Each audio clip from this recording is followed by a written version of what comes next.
Friends ఇప్పుడే అందిన తర్వాత ఈరోజు చలో మేడిగడ్డకు వెళ్ళిన బీఆర్ఎస్ అగ్రనేతలకు ప్రమాదం ఊహించని ఘటన అంటూ వార్తలు అయితే వస్తున్నాయండి. దీనికి సంబంధించి వివరాలు చెప్పడానికే వీడియో చేయడం జరుగుతుంది. చాలా మంది వీడియోస్ ఉన్నారు కానీ సబ్స్క్రైబ్ చేసుకోవడం మర్చిపోతున్నారండి. దయచేసి ఛానల్ సబ్స్క్రైబ్ చేసుకొని బెల్ ఐకాన్ ఆల్ పైన ట్యాప్ చేయండి. ఇటువంటి ఇంపార్టెంట్ ఇన్ఫర్మేషన్ మిస్ అవ్వకుండా మీ ఫోన్కి నోటిఫికేషన్ రూపంలో వస్తుందండి. చాలా మంది చూస్తున్నారు కానీ లైక్ చేయడం మర్చిపోతున్నారండి. దయచేసి లైక్ చేయండి, ఇన్ఫర్మేషన్ అందరికీ తెలుస్తుంది.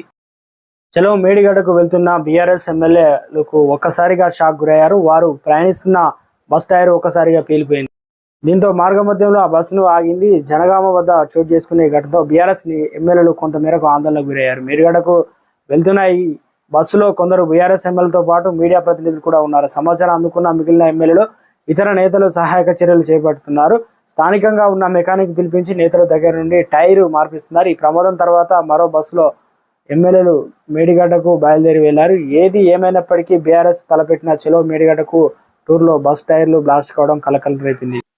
కాళేశ్వరం ప్రాజెక్టు విషయంలో అధికార కాంగ్రెస్ విపక్షాల బీఆర్ఎస్ పార్టీల మధ్య పెద్ద యుద్ధమే జరుగుతుంది. ఒకవైపున వివాదం కొనసాగుతుండగా బీఆర్ఎస్ పార్టీ ఇవాళ చలో మేడిగడ్డ కార్యక్రమాన్ని అయితే చేపట్టింది.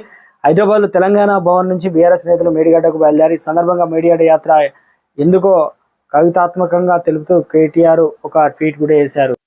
బీఆర్ఎస్ కీలక నేతలు అనగా ఎమ్మెల్యేలు ప్రతినిధులు కూడా బస్సులో ఉన్నారు. పెద్ద ప్రమాదమే తప్పింది. ఒక్కోసారి బస్సు పేలి వేరే దానికి యాక్సిడెంట్ కావడం, బస్సు కింద పడడం ఇలాంటివి జరుగుతూ ఉంటాయి.